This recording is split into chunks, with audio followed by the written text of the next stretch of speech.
ఈ అస్సునాపుల సామ్రాజ్యవతిని కూడా ఎలా అలంకరించాను చూసావా? దీపాలంకరణ. వంటలు ఎలాంటి వంటలు చేయించాలో చూసావా? కానీ వంటలు కాడు పేదవాడైనటువంటి నా పినతండ్రి విదురుడింటికి పోయి విన్నారించి రాత్రి అక్కడే గడిపి రావచ్చు. ఇంటి పోవయ్యా అంతలేము బావా.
అంటే వచ్చిన కార్యము సఫలము కావాలన్నా గట్టికి అత్తదంట.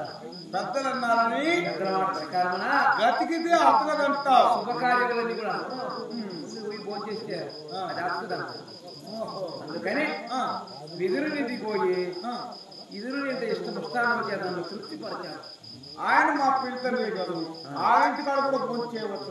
ఆ ప్రకారం ఇచ్చుకున్నా కూడా అట్ట కాదు. నీ పిల్లలు వేరు, నువ్వు వేరు. అంత ఆయన వేరులే. నీ పిల్లలు ఆయన వేరు.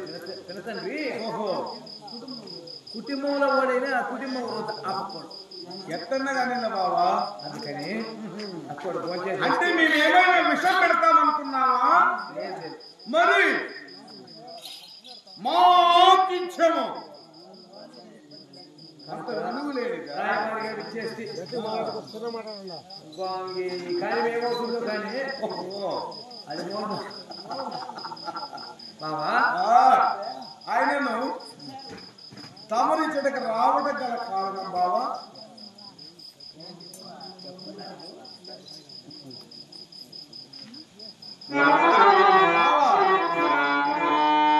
బాబా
12 సంవత్సరాల అరణ్యవాసం అష్ట కష్టములు పడి సమయానికి మంచి జలములు లేక అది జూదముల కట్టడి కదా బాబా.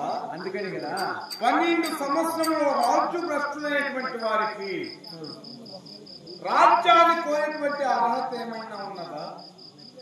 ఆయుగ ధర్మ ప్రకారం శ్రీరామచంద్రుడు రాజ్య భ్రష్టుడై 14 సంవత్సరంలో రాజ్యానికి అరణ్య పాలయ్యారు.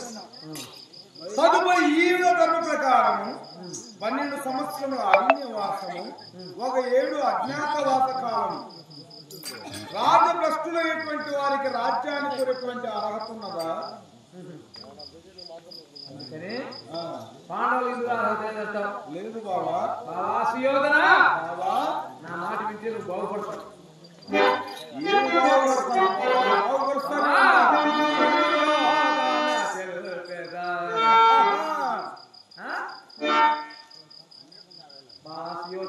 మాట ఉంటే నేను బాగుపడతాను.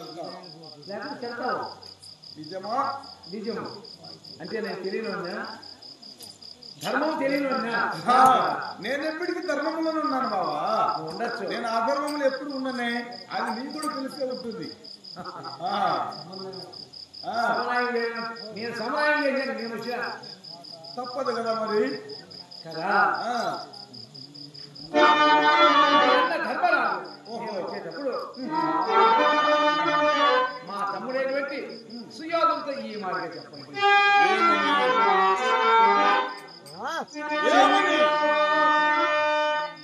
చెల్లియో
Yoga.